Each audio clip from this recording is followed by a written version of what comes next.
It has happened again. The boy Toonrami has foreseen the Saiyan Day celebration.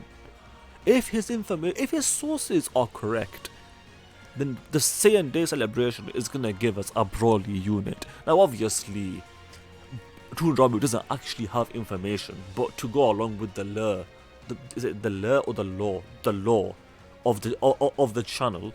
We're just gonna flow with it. It has happened again. The boy Toonrami has foreseen Saiyan Day. If his sources are correct, then we can expect a brand new legendary Super Saiyan Broly for Saiyan Day, and I am down. I am down. So Toonrami, don't disappoint us. You never have before, so don't start now. Hopefully Toonrami's sources are correct. Now obviously Toonrami doesn't actually have sources. This is a complete guess. But to go with the law of the channel, we're just gonna say Toonrami is always right, because he always is for the law of the channel. But realistically, we don't know what Saiyan Day is gonna be. For me personally, like, Broly is easily one of the best options. Like, the two best options in my mind are Broly, what Toonrami is saying, and then also UI Goku. Like, if we put Broly and UI Goku to our side, like, what other options can we possibly see? Like, what other options would I be excited for? Blue Kaioken Goku is up there. I would not mind a brand new Blue Kaioken Goku. I'm here for it. But I feel like a Blue Kaioken Goku is more fitting as a dual Dokkan vest with hit. So if anything, that is more likely to be the Golden Week celebration, and if that is the case, I am down.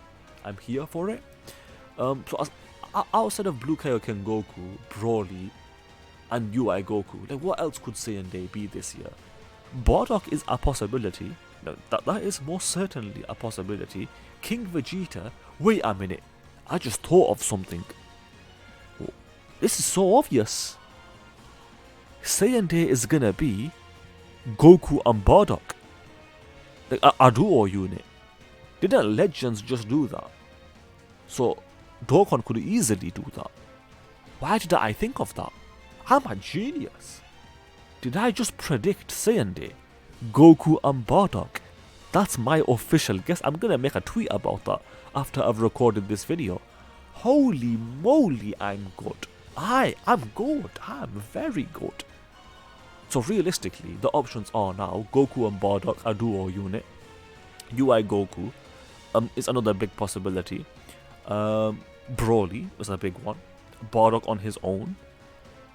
King Vegeta, I know some people want that. I think Toonrami specifically would be excited for that. Me personally, I don't really care for it. If it happens, sure. If it doesn't, even better. I don't mind it. I'll just say that I don't mind it. I'm not asking for it. I'm not really wanting it, but if it happens, I'm not gonna complain. Let's just say that.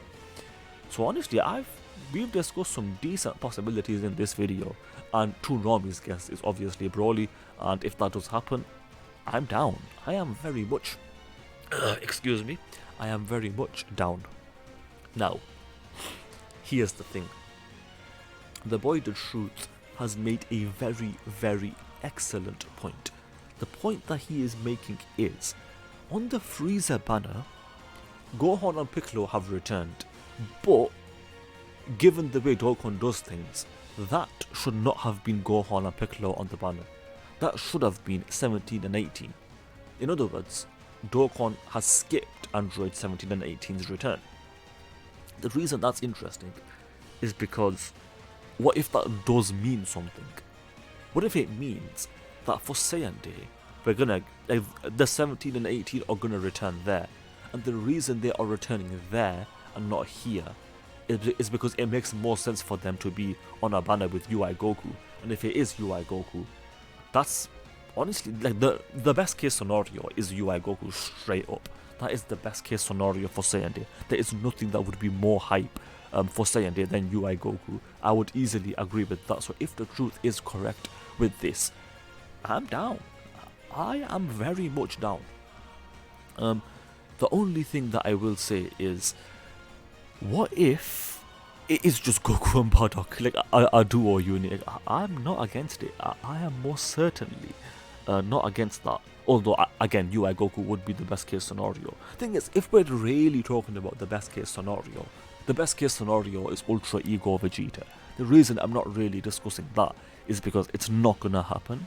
There's literally less than a 1% chance, less than 0.5, less than 0.1%. It's pretty much 0%. Like, it's the chances of us getting Ultra Ego Vegeta are closer to 0% than they are to 0.1%.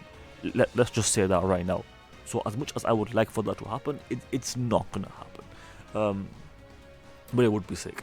So UI Goku and Bardock, Broly, Bardock on his own, some sort of King Vegeta. I think those are 5 possibilities that I'm gonna put out there. Although my prediction is gonna be straight up Goku and Bardock. That is my prediction.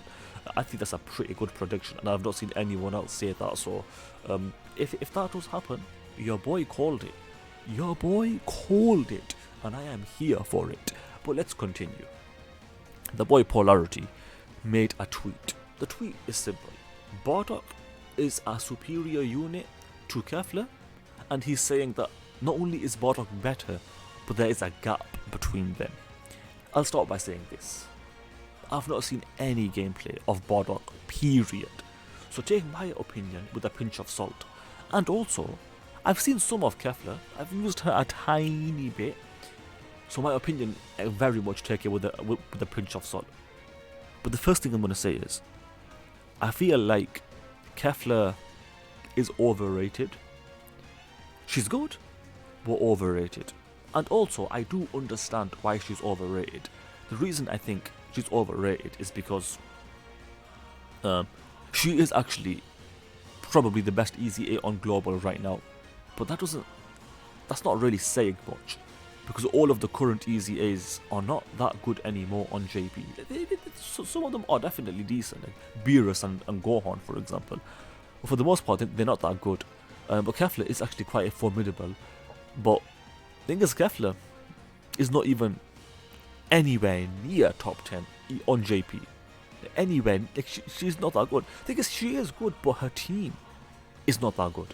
Now, I do realize that her team has recently gained some buffs, but even with the buffs, the team's not that impressive.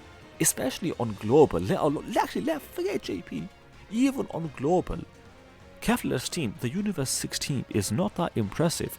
Because the 2 most difficult stages on global are AoE stages, and Kefla's team is weak to AoEs. So that's why I'm not that big of a fan of her. I'm really not. If we get a Universe 6 themed celebration and the team gets a bit more help, the team's cooking. The team's very much cooking. But as things stand, it's not cooking. It's not cooking at all. What the team needs realistically is a Super Saiyan or Super Saiyan 2 Caulifla, or a Super Saiyan. I don't know.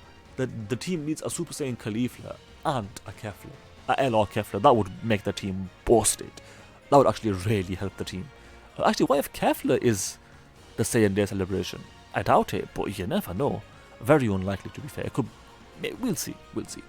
But yeah, I'm not that big of a fan of the Kefla unit, if I'm being honest. I do think people overrate her, although understandably so, because of the way things are structured on global and JP, with how the games are so different right now. It is hard to rate or rank units.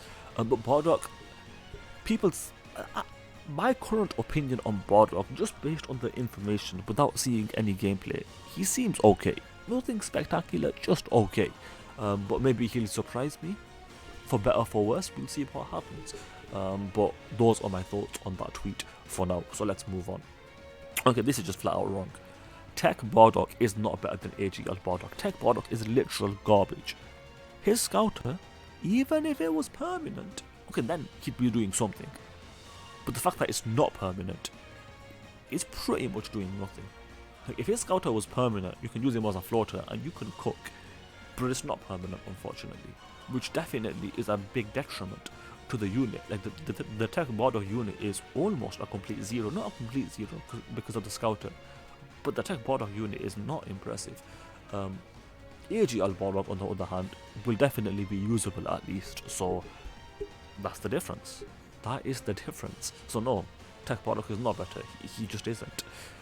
Yep, and yep. The first double Easy A has been confirmed, pretty much, to be Super Saiyan 3 Goku.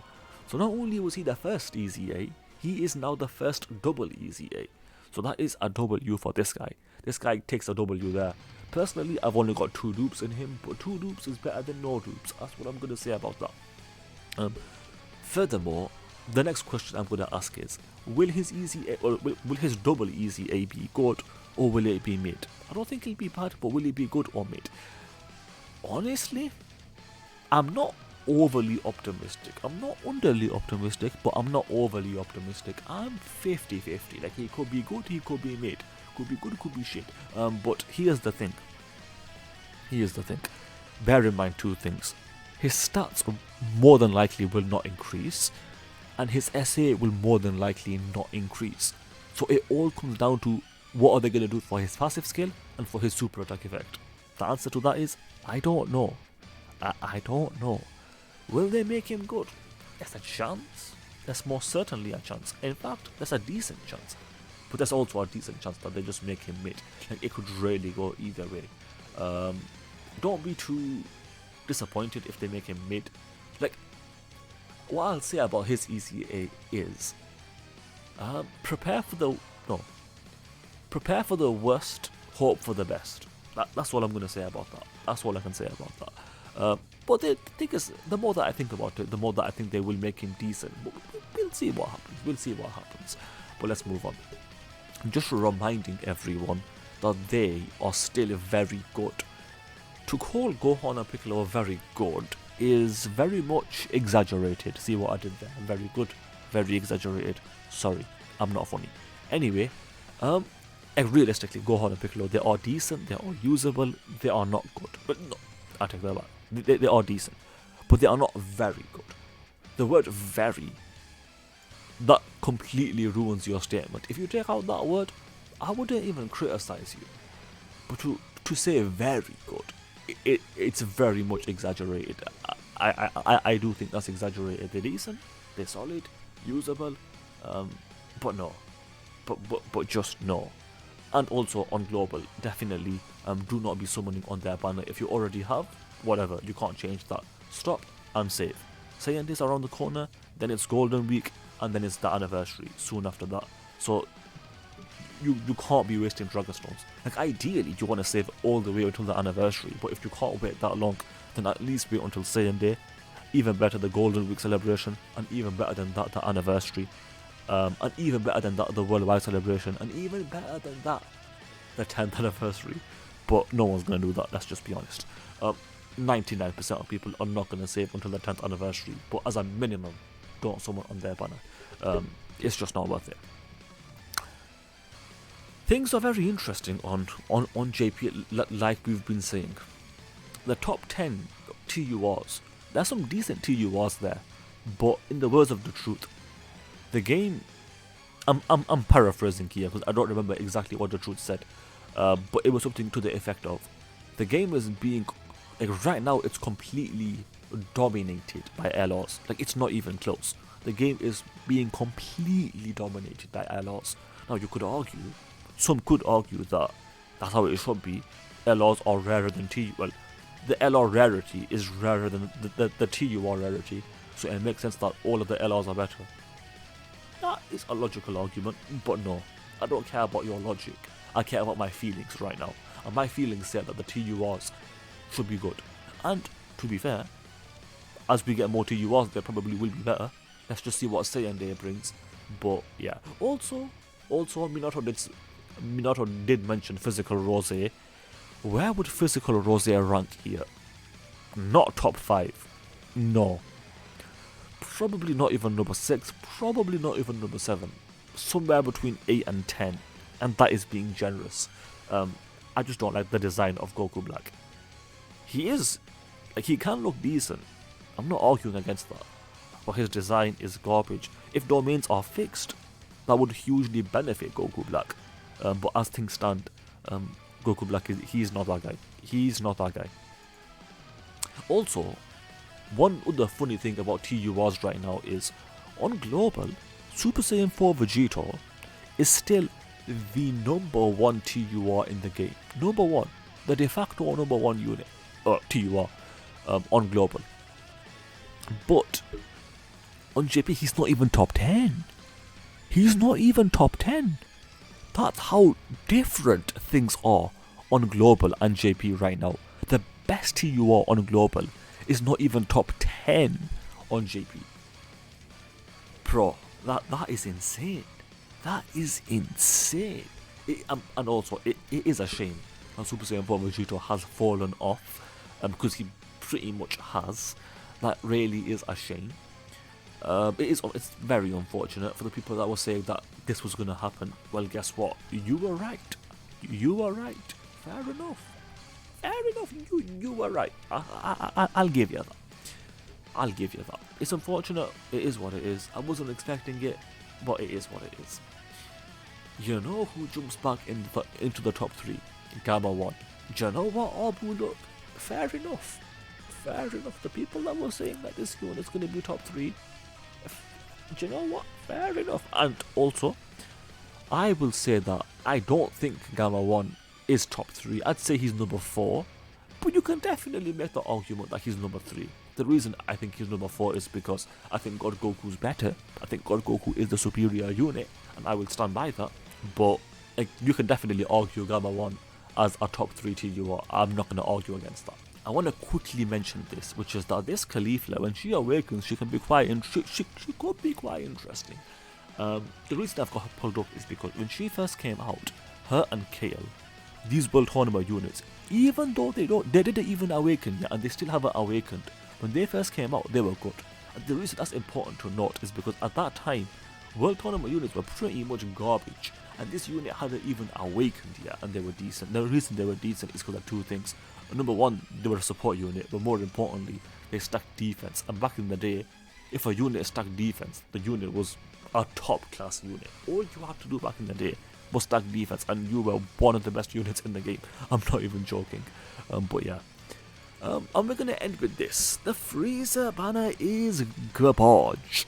Abu Beast said that no one summoned for Frieza. I would hope not. I would hope not. The banner's garbage. I mean, if we're being completely fair, garbage might be a strong word. And realistically, it's mid. Because Dodoria, I'm not sure how good he is. Turles is mid. Frieza's decent-ish, kinda. Gohan and Piccolo are decent. Bardock is pretty much garbage. So, the banner is closer to mid than it is to garbage. But it's not like exactly mid, but it's almost mid. It's slightly below mid. It's slightly worse than mid. But you can round it up to mid. I don't even know if I'm making sense right now. Let's do a quick subscriber challenge. If you guys agree with me that at best this Frieza banner is mid, then you have to subscribe, because that is the challenge. With that said, I hope you guys enjoyed the video. If you did, then do subscribe, especially if you just failed that challenge, because that is indeed the challenge. Also, do leave a like and comment, because those things do help out. With that said, thanks for watching, and I will see you guys next time. Ta-ta, adios, and bye-bye.